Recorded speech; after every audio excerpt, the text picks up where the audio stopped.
Hello to all of you on the chef time. उम्मीद है कि आप सब लोग ठीक ठाक होंगे। एक नई रेसिपी बनाने जा रहा हूँ। रेसिपी तो बड़ी पुरानी है, पहले भी लोड की थी, लेकिन एक डिफरेंट स्टाइल से। चप्पल कबाब जो कि है मेरी और मेरे घर वालों की बड़ी ही फेवरेट और मनपसंद गज़ा, जो बचपन से हम खाते रहे हैं। पेशावर के वासी जो है वो इससे बखूबी वाकिफ हैं। पेशावर की ये डिश चप्पल कबाब जो है ऑब्वियसली मिन्स्ड मीट या मिन्स्ड बीफ के अंदर बनती है और ऐसा ही इस्तेमाल हम करेंगे। लेकिन आज जो आपको मैं बनाने जा रहा हूँ चप्पल कबाब, वो थोड़ा सा डिफरेंट चप्पल कबाब होगा। पहले आपको मैंने पेशावर का एक जलील का चप्पल कबाब बनाना सिखाया था, लेकिन आज जो हम बनाने जा रहे हैं वो खास दर्रा खैबर के ऊपर, खैबर पास के ऊपर, पेशावर के लोग इससे बखूबी वाकिफ हैं। खैबर पास के ऊपर जो शनवारी कबाब जो के नाम से जो दुकान है, जो मशहूर है ज़माना, खैबर पास के ऊपर, आज हम उसकी रेसिपी ट्राई करेंगे और देखेंगे कि ये रेसिपी और ये चप्पल कबाब जो है कैसा बनता है। थोड़ा सा इसके अंदर डिफरेंस है कि जो जलील का चप्पल कबाब है और जो बख्शू के पुल का चप्पल कबाब है, उसके अंदर साबित धनिया पड़ता है। धनिया को काट के और साबित धनिया पड़ता है, लेकिन इसके अंदर धनिया का इस्तेमाल ज़रा उस तरीके से नहीं होगा। लेकिन इस रेसिपी में क्या होगा ये आपको दिखाएंगे soon after the short break.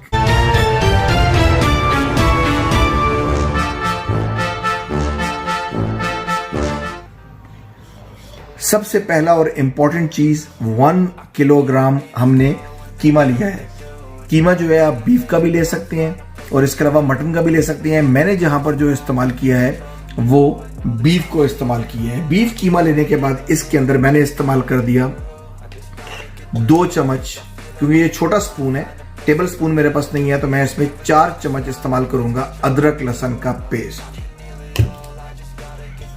अदरक लहसुन पेस्ट इस्तेमाल करने के बाद इसको करना होगा अच्छे तरीके से मिक्स करना होगा। और आपने देखा होगा कि मैंने ग्लव्स का इस्तेमाल नहीं किया। ग्लव्स के इस्तेमाल में जो ट्रू रेसिपीज हैं और हमारे जो सूबे सरहद में या खैबर पख्तूनख्वा में बनाई जाती हैं, कोई भी वहां पर जो ट्रू शेफ है जो चप्पल कबाब बनाता हो, वो ग्लव्स के साथ कीमे को मिक्स करना पसंद नहीं करता, क्योंकि ग्लव्स के साथ मिक्सिंग कभी भी उस तरीके से नहीं हो सकती जिस तरीके से मिक्सिंग जो है होती है कीमे और गार्लिक जिंजर पेस्ट की हाथों के साथ। यहां पर मिक्सिंग मेरी जारी है हाथों के साथ जिंजर गार्लिक पेस्ट और कीमे की, जब तक कि बिल्कुल कीमा उसके अंदर सेट ना हो जाए। इतने में आपको अगला स्टेप दिखाता चलूं कि जो रेडी करना होगा आपने लिया 2 अनियन, छोटे बारीक कटे हुए 2 प्याज आपको चाहिए, 6 अदद हरी मिर्चें चाहिए। नॉर्मली चाहिए होती हैं 4 हरी मिर्चें, लेकिन हम चूंकि मिर्चों का अच्छा इस्तेमाल करते हैं तो 6 अदद हरी मिर्चें मैंने ली। और उसके अलावा आपने 4 जवे जो हैं वो लहसुन के लेने हैं। आपको बताऊंगा कि इसके बाद इनका इस्तेमाल कैसे करना है। नेक्स्ट स्टेप आपको 3 चीजें दिखाई थी मैंने, जिसमें हरी मिर्च थी, प्याज था और लहसुन लिया था मैंने। इन तीनों को मैंने डाल दिया अपने छोटे हैंड चॉपर में और इनको मैं अब अच्छा सा एक मिक्स दूंगा। नेक्स्ट स्टेप आपको बताया था कि शॉर्ट चॉपर के अंदर इसको मैंने अच्छा सा एक मिक्स दिया है और इस मिक्सचर को आप देखें, मिन्स जो हमने अच्छे से किया था, मिक्स दिया था हमने हरी मिर्च को, प्याज को और लहसुन को, उसका मसाला जो है इसके अंदर डाल दिया है। नेक्स्ट स्टेप बड़े इंपॉर्टेंट स्टेप, जिसके अंदर मैं अनारदाने को अंदर डालूंगा। अनारदाना डलेगा इसके अंदर। इसको बिल्कुल हमें ग्राउंड नहीं करना, रॉ फॉर्म में जाएगा ऐसे ही अंदर ये। और 2 टेबल स्पून जो है जीरा पाउडर, कमिंग पाउडर चला गया अंदर। और लास्ट में 1/4 पार्ट मैंने अजवाइन जो है इस्तेमाल किए, जो दर्रा खैबर के ऊपर जो कबाब बनता है उसकी स्पेशलिटी है कि उसमें अजवाइन के बगैर वो नहीं बनाते। और उसके बाद मैं डालूंगा क्रश किया हुआ धनिया, लेकिन मैं पूरा इस्तेमाल नहीं करूंगा क्योंकि मुझे बाद में इसका एक हाथ भी मारना होगा जब कबाब बन रहे होंगे। इस सारे मिक्सचर को मैं दोबारा अच्छे तरीके से मिक्स दूंगा और बहुत ही अच्छा एक रैंडम मिक्स दूंगा। 5 मिनट के लिए मुझे इसको मिक्स करना है। यहाँ पे एक चीज जो मैं ऐड करना भूल गया था मसाले से पहले, वो था सॉल्ट। सॉल्ट जो है ऑब्वियसली वो हस्बे जायका होगा। हमने यहाँ पर 1 चम्मच डाल दिया है। कई लोग यहाँ पर 2 चम्मच डालते हैं, लेकिन जो ओरिजिनल खैबर का है उसमें 2.5 चम्मच पड़ती है 1 किलो के अंदर। और अगर आप 5 किलो बना रही हैं, ज़्यादातर वो लोग 5 किलो के कीमे की मिक्सिंग करते हैं, तो वो ऑब्वियसली ज़्यादा उसमें सॉल्ट चाहिए होगा। नेक्स्ट बड़ा इंपॉर्टेंट स्टेप इसके बाद, मिक्सिंग के बाद आपको मैं बताता चलूँ कि जो है वो होगा कि मकई का आटा, जो इसको बाइंड करने के लिए बड़ा इंपॉर्टेंट स्टेप है। इसको बाइंड करेगा मकई का आटा। और मकई का आटा जो है मैं तकरीबन जो ये 1/4 मैंने लिया है, ये मैं 2 दफ़ा इस्तेमाल करूँगा क्योंकि मेरे पास हाफ कप यहाँ पर मौजूद नहीं है। मैंने इसके अंदर 1/4 कप मकई का आटा डाल दिया। अच्छे से मिक्स दूंगा इसको यहाँ पर। और इसी दौरान चूँकि अब मुझे अपनी फाइनल मैरिनेशन की तरफ जाना है, तो मैं यहीं पर एक और भी हाफ सा मैं कप ले लूँगा। इसी के अंदर 1/4 के अंदर, फुल नहीं मैं इसको करूँगा क्योंकि पिछला कप हमने काफ़ी बड़ा ले लिया था। और ये मकई का आटा जो है अब इसकी बाइंडिंग में बड़ा इम्पोर्टेंट जो है वो इफेक्ट होगा। लास्ट स्टेप इस कीमे की मैरिनेशन से पहले, टमाटर देख रहे हैं आप। अमूमन टमाटर जो है वो कीमे को सौगी कर देता है, लेकिन इस रेसिपी के अंदर ये टमाटर जो है वो मस्ट है। छोटा कटा हुआ और हाफ टमाटो मैंने लिया है। 1 किलो कीमा अगर है तो उसमें हाफ टमाटो या टमाटो के 2 से 3 अदद स्लाइस किए हुए काफ़ी हैं। हमने इस केस के अंदर सिर्फ 2 स्लाइस लिए, 2 स्लाइस लिए। और जब इसकी फाइनल मिक्सिंग इसकी डन हो जाएगी, जो ऑलमोस्ट डन है, इस फाइनल मिक्सिंग से पहले इस कंडीशन के अंदर आप देख सकते हैं कि बिल्कुल टमाटो को मैंने इसके अंदर ब्लेंड कर दिया है इक्वल प्रोपोर्शन में।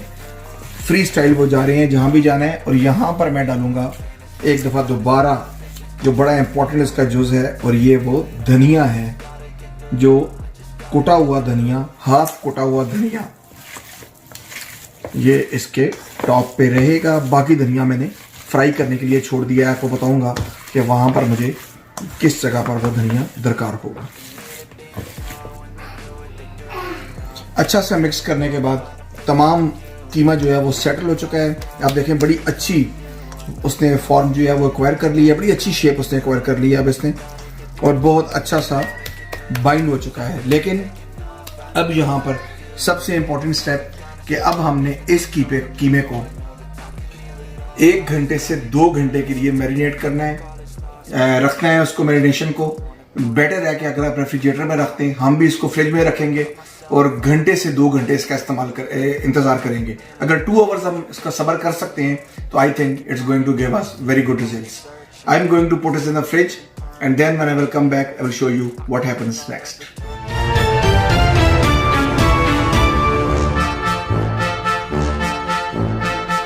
Marination is all done. इसको हमने घंटे के बाद कीमे को फ्रिज से निकाल लिया है। ऊपर मैंने खुश्क धनिया जो है वो डाला है, और साथ में हमने 3 अदद फुल फ्राई एग लेके उसको फुल फ्राई करने के बाद उसका कटाकट से उसका हमने कुछ बराबर पीसेस जो है वो काट लिए। कटाकट के लिए आपने देखा होगा एक स्पेशल स्पून मेरे पास है, स्पेशल टकाटक एक मटेरियल मेरे पास मौजूद है जो ख़ास तौर पे पाकिस्तान से और NWFP आई मीन के खैबर पख्तूनख्वा से मंगवाया गया है। थैंक यू अजहर भाई फॉर दिस वंडरफुल एफर्ट, वरना ये हमें कभी ना मिलता। एबटाबाद से यह तलाश किया गया and it is very helpful in all the देसी कढ़ाईज। और ये तमाम पीसेस जो है मैंने इसमें डाल दिए। And this is the time जब अभी इसको मैं इसमें मिक्स नहीं करूंगा, और I will put it sideways on एक साइड। जितना मुझे कीमा करना होगा मैं उसको मुट्ठी में लेके और वहां पर एक कोने से मिक्सिंग शुरू कर दूंगा। लेट्स सपोज कि मुझे यहां से शुरू करना है, तो मैं एक साइड से मिक्सर लूंगा ताकि सारे मिक्सर को अभी टच ना किया जाए। और थोड़ा सा मिक्सर मैंने लिया और आप देखें कि एक साइड से मैंने अंडे को इसमें मिक्स करना शुरू कर दिया, और इसकी फाइनल शेप जो निकलेगी, थोड़ा सा और मैं ले लेता हूँ अंडा। गर्म अंडा है अभी, वो थोड़ा सा ठंडा किया हमने उसको।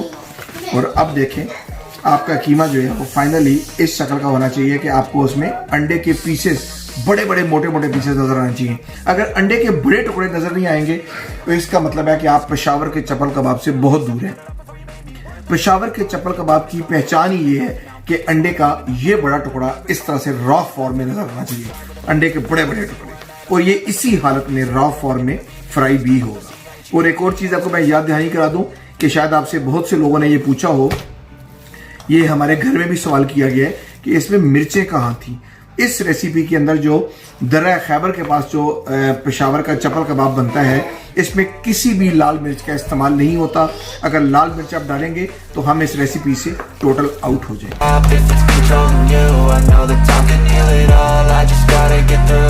हमारा कीमा मैरिनेट हुआ हुआ चप्पल कबाब के लिए बाहर आ चुका है हमारे ग्रिल के ऊपर, और यहीं पर हमने अपनी कढ़ाई जो है वो सेट कर ली है।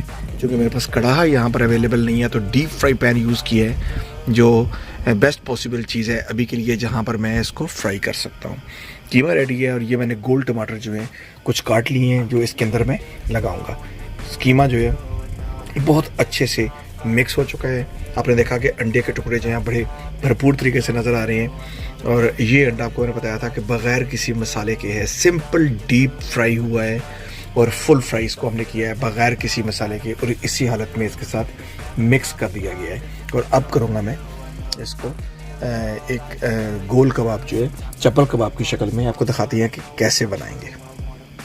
My walls cause I'm not in the mood, but then I cut myself off from the rest of the room. I know that time can heal it all if you're patient and soon it can all be worth it, all the searching. Pain is never really permanent, but damn it hurts man. I could इसको full round शक्ल में हम कोशिश करेंगे, और मैं इसको इतना पतला भी नहीं करूँगा ताकि इसकी बाइंडिंग फोर्स जो है वो रहे, और इसको मैं इतना थिक भी नहीं करूँगा, और थोड़े से इसके कॉर्नर्स जो हैं इसको मुझे अच्छे से राउंड देने होंगे ताकि वो ब्रेकअप ना होने पाए।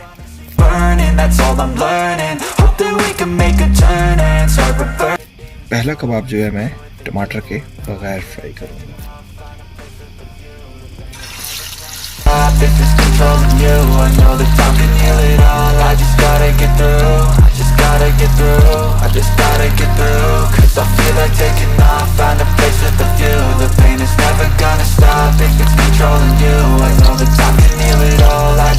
चप्पल कबाब एक तरफ से हमारा बहुत अच्छे तरीके से डन हो चुका है। आपने देखा उसकी शेप कितना अच्छा फ्राई हुआ है, देखिए कितनी प्रोफेशनल उसकी जो मार्केट वाली लुक है वो आ रही है।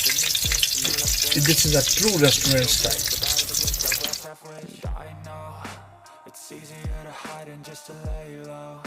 Not everyone in life has got a halo. I'm standing in